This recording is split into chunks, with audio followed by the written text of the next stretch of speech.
I thought I would give you a quick little tour of my basement sewing area. Some antique quilts when you come in the entry. The guest bedroom I have closed so you can see the cute little curtain I made for the German style doors for privacy. Made them out of antique handkerchiefs that I had collected and didn't know what to do with, so that's perfect. Now I get to see them every day. Down this hallway is more antique quilts and more quilts. To the right is a room where I have my Q20. Sorry about the right side, it's boxes headed to the cabin. We're renovating the garage, so they got stuck in here. But it doesn't hinder me using the room, so it's okay.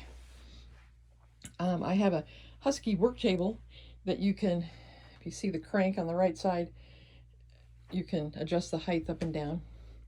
My husband has his National Geographic collection in here, so I hung quilts over it to cover it up so it's more cheerful in here for me. I got baskets below with ribbons in them.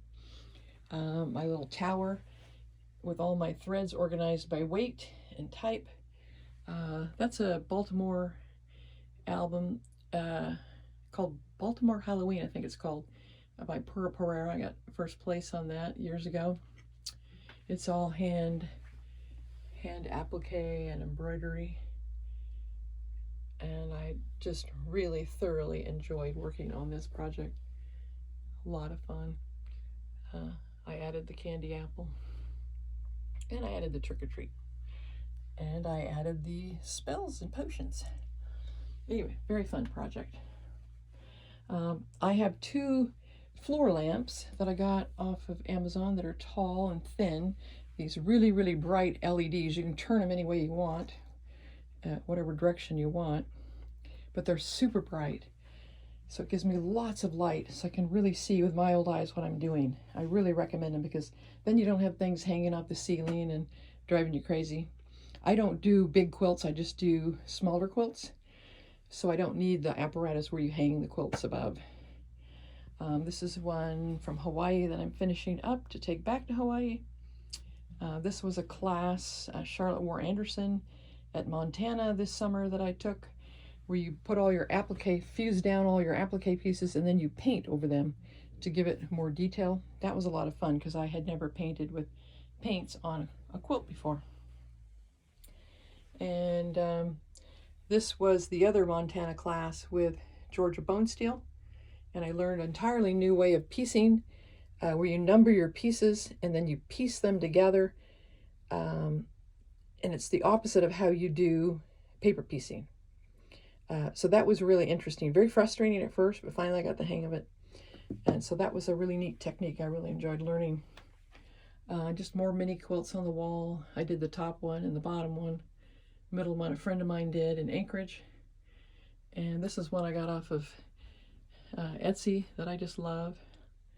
And then I have a big rack in here because you know how you never know what to do with all your projects, so I keep them organized. The bottom shelf down there is the quilts that are finished that I switch in and out of rooms and beds, and I have more somewhere else.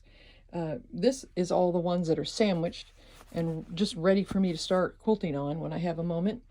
And then these are all the ones that need to be sandwiched and need a backing. And then up here is panels that I use for tablecloths or gifts for Halloween or whatever. So I keep the panels up there. And I always keep my inspiration resource quilting books here. So when I'm on the machine, I can turn around and grab what I need.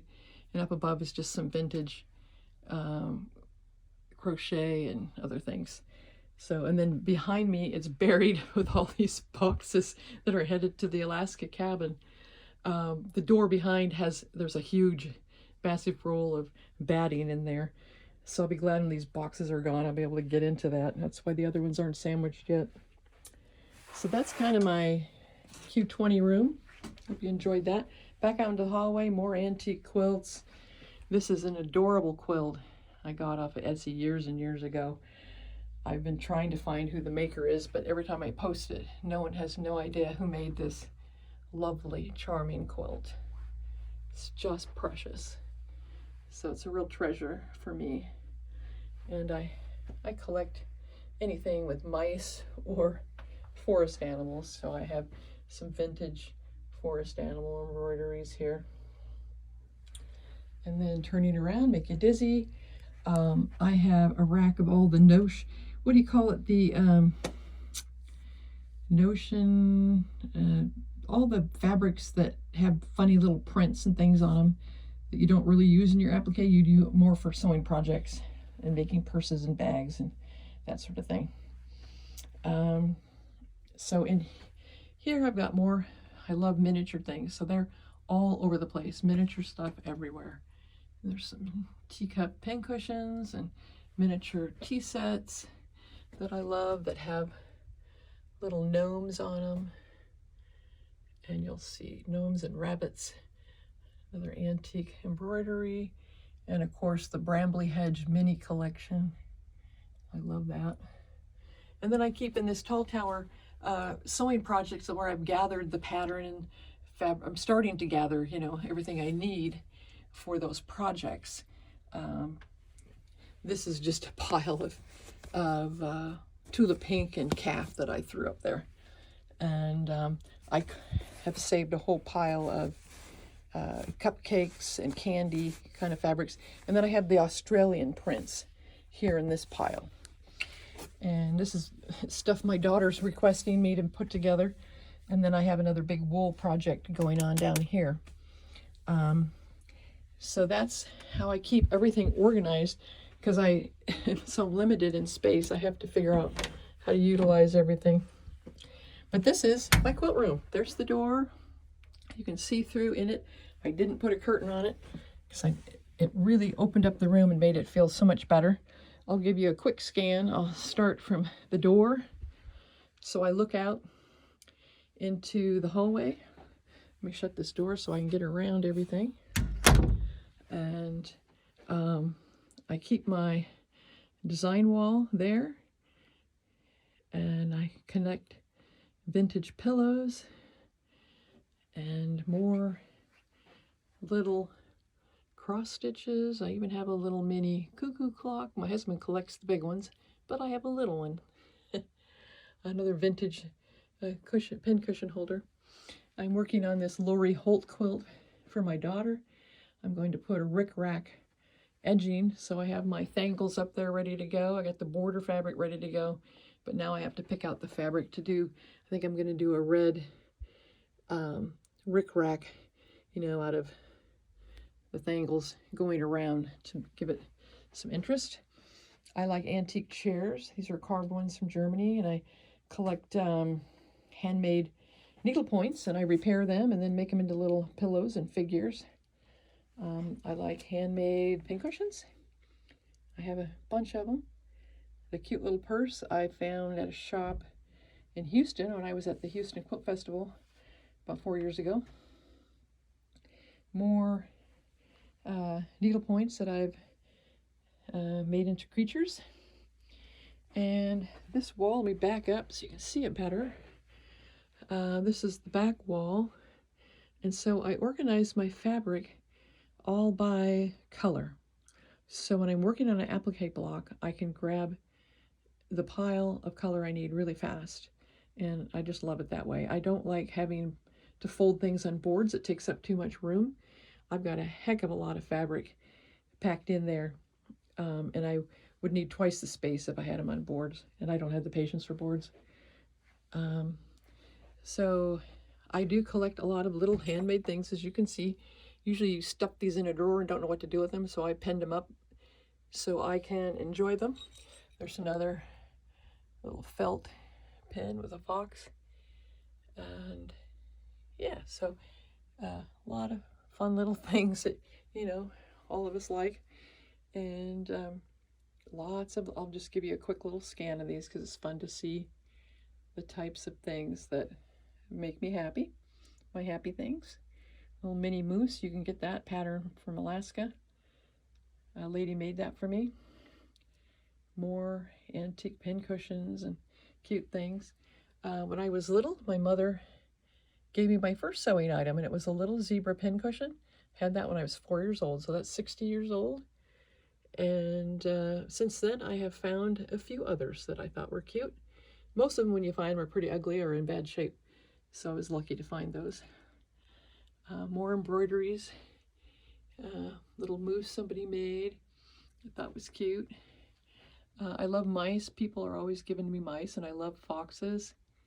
And a friend in our guild who had a quilt shop made that banner. I love it. When she closed her shop, I bought that.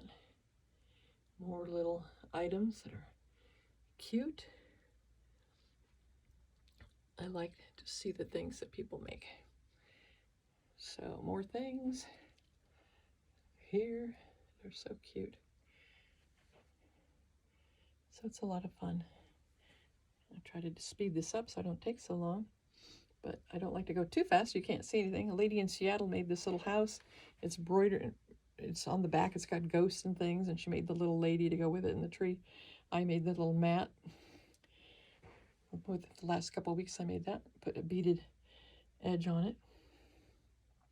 More little pin cushions, and of course there's the mice. I love the mice. There's some cross-stitch mice I found. And more little pin cushions. Some I've made, some I've collected. And I love this little skunk. My daughter gifted that to me one birthday. I just love him. Little cross-stitch that I love. And of course, everyone needs their candy. More creatures hanging out, more mice. And I love my vampire. He's really cute. He came off of Etsy. And this little quilt I adore. I bought that, oh gosh, I don't know, 18 years ago in the British Petroleum Literacy auction. It was the lady's first quilt, and she was given the challenge to use the ugly yellow fabric. And she did Ravensteel's The Light, which is a Clinket lower, and I just love it. Things on my windowsill, just more little cute things. These are felt miniature brooches made by a lady that I bought off of eBay, and they're so beautiful. I have them in a case to keep them safe. I didn't have room for the box. And then these are ones my husband has gifted to me, antique sewing things. Okay, so behind my sewing machine, I have cute little things. Drink coffee, stitch faster. If I stitch fast enough, does it count as aerobic exercise? And then my favorite, please slow down. Our squirrels don't know one nut from another. I didn't have the heart to put it out on the road. I wanted to see it behind my sewing machine. So I keep everything handy here. And I keep all my tools on a magnetic bar so I can see them at a glance and grab them as needed. And there's a great big quilt that I did.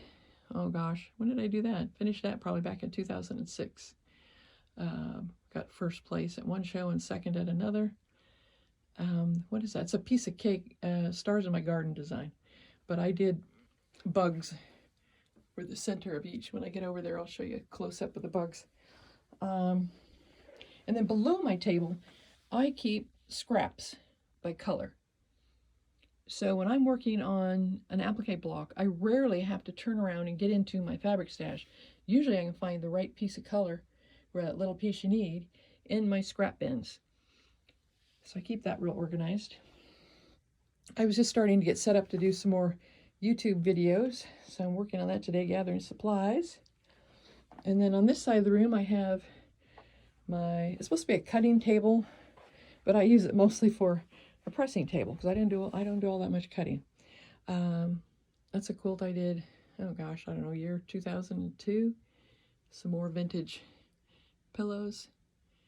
And then down below I keep more batting and supplies and my toolbox with all my notions in it. And of course everyone needs a great closet, so I have everything organized in the drawer as to what it is so I can find it quickly. I keep my rulers up on a little shelf so they're handy. And of course I have a whole nother box of rulers down here that's completely packed, but I rarely use them. So this is a little dress dummy that I have cute little things hanging on it. another wall with some quilts on it. I didn't make any of these. I just kind of embellished a little bit and hung them up. Somebody else made them. One of my favorite Christmas stockings that I found recently. And more creatures and things. The rabbit and back I put together from a needlepoint I had rescued. I made the little orange pincushion, and it has where you can put supplies.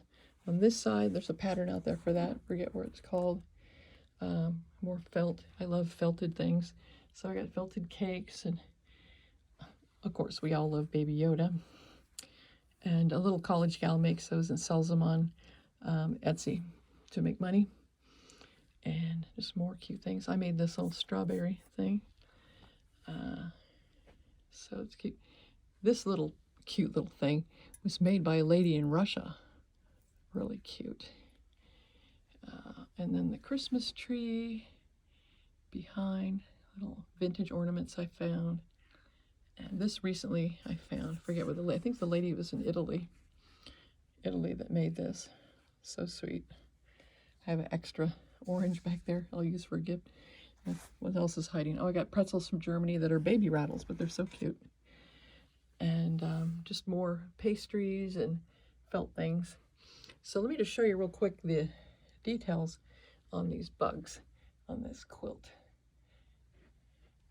So you're supposed to have peace stars in the middle according to the pattern, but I wanted bugs from Alaska, so I did a mosquito filled with blood.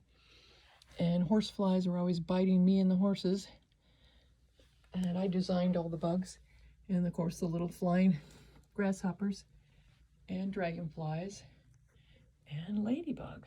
So I have them all in the flying mode, except for Spider. I kind of ran out of inspiration, so I stuck him in there.